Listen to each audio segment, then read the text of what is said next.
कहानी, उनकी हिस्ट्री तो मैंने बहुत करीब से बरसों पहले देखी है। सर का परिश्रम मैंने देखा है, उनका पुरुषार्थ मैंने देखा है।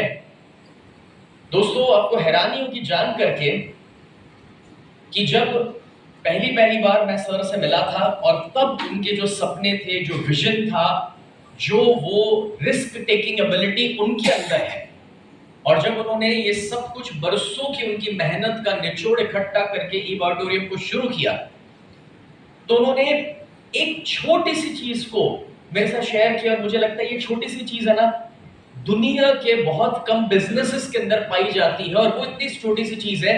जब उन्होंने मुझसे कहा था कि सर, मैं मेरे जीवन के आने वाले ईब ऑडिटोरियम शुरू करने के बाद आने वाले 25 साल या 50 साल मैं ईब ऑडिटोरियम के अलावा कुछ और सोचना ही नहीं चाहता।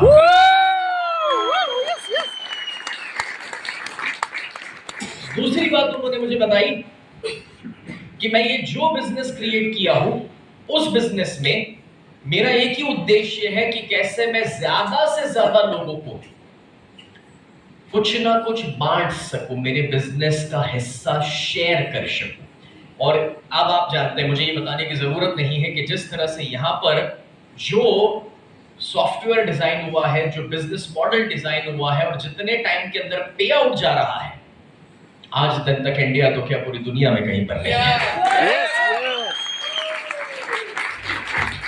और इसलिए जब वो अपने जीवन के 25-50 साल देने के लिए तैयार है, जब वो हर एक दिन 20-20 घंटे काम करने के लिए तैयार है, कर रहे हैं आज भी,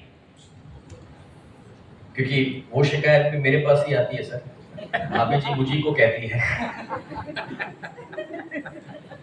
मैं इसलिए कह रहा हूं क्योंकि अगर वो उतना पुरुषार्थ करने के लिए तैयार है, अगर वो उतनी मेहनत कर रहे हैं आप सबके लिए, तो आज अगर उनको हम सबसे बड़ी कोई बर्थडे गिफ्ट दे सकते हैं तो वो ये है कि हम उनसे ये वादा करें, कमिटमेंट दे सर, कि आने वाले अपने जीवन के 10 साल और दिन के 20 घंटे हम ईब ऑडिटोरियम को देने के लिए तैयार हैं।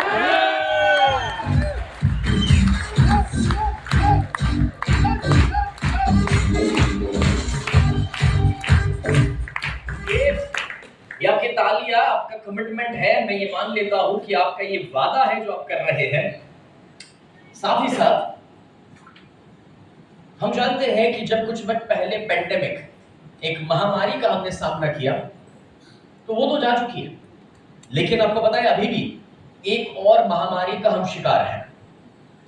और वो शिकार इसलिए हम है क्योंकि कुछ बरसों पहले जब ब्रिटिश राज अपने पर हुआ करता था, आपको पता है ब्रिटिश राज में हम भारतीयों को खाना नहीं मिला, पैसा नहीं मिला, काफी सारी दिक्कतों का सामना करना पड़ा। हम सभी के, किसी के दादाजी यानी कि ग्रैंड पेरेंट्स, तो किसी के पिताजी, किसी के पेरेंट्स उसी सोच में से बाहर निकल कर आए हैं। यानी कि हमारे देश ने गरीबी का सामना किया। कभी हम एक बहुत समृद्ध देश हुआ करते थे, बट ब्रिटिश राज में सब कुछ लिया गया अपने से और हमारी सोच को कमजोर बना दिया गया। काफी वर्षों तक हम इस महामारी का सामना करते रहे हैं, और वो महामारी ये है कि हमसे ये नहीं हो सकता, हमसे वो नहीं हो सकता। दुनिया में कहीं जब एक भारतीय बाहर जाता है ये स्किन कलर को लेकर, ये चमड़ी के रंग को लेकर के, तो बहुत वर्षों तक हमें उसका भी शिकार कर बनना पड़ा है कि ये चमड़ी के रंग को भी इज्जत नहीं मिली है। लेकिन आज हम देख सकते हैं कि दुनिया के कोने कोने में, चाहे माइक्रोसॉफ्ट हो या एप्पल हो या गूगल हो, टॉप मोस्ट पोजीशन पर कौन बैठा है? इंडियन, भारतीय, भारतीय बैठा है, राइट?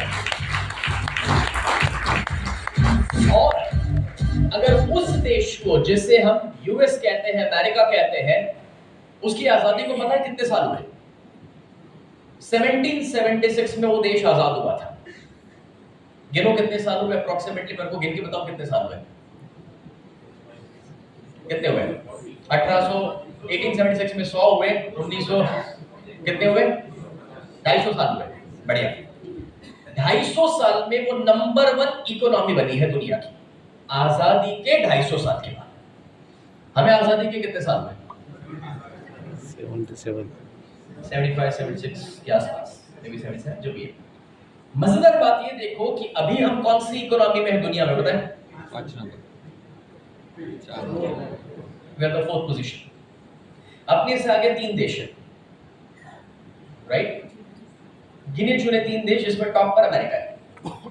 अगर वो 250 साल के बाद टॉप हो सकता है और हम 75 76 इयर्स के बाद 4th हो सकते हैं दुनिया में। अब और जो भी 24 साल बाकी है 2047 से पहले, यानी कि जो गिने चुने अब साल बाकी है, जब हम 100 साल आजादी को पूरे करेंगे, मुझे ये पता है कि आज सागर सर ने जो सिस्टम डेवलप करी है ई बायोटोरियम के द्वारा, और जितना फाइनेंशियल फ्रीडम उसके माध्यम से आप लोगों को मिल रहा है, अगर हम सब मिल जाए तो मुझे पता है कि 2047 में जब हम 100 साल देश की आजादी के पूरे करेंगे, हम दुनिया की नंबर 1 इकोनॉमी बन सकते हैं।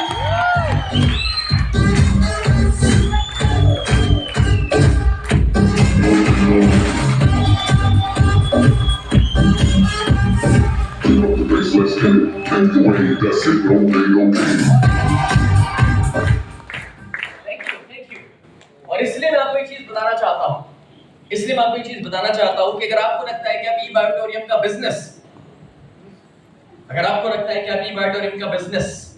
अपनी जरूरतें पूरा करने के लिए कर रहे हैं, शुभ करने के लिए गलत नहीं है, अच्छी बात है, आपके सपने पूरे करने के लिए कर रहे हैं, क्योंकि पहले जरूरतें होती है, बिल भरने होते हैं, बच्चों की, परिवार की जरूरतें होती है, फिर वो लेवल क्रॉस हो जाता है, फिर दूसरा लेवल आता है। दूसरा लेवल क्या है?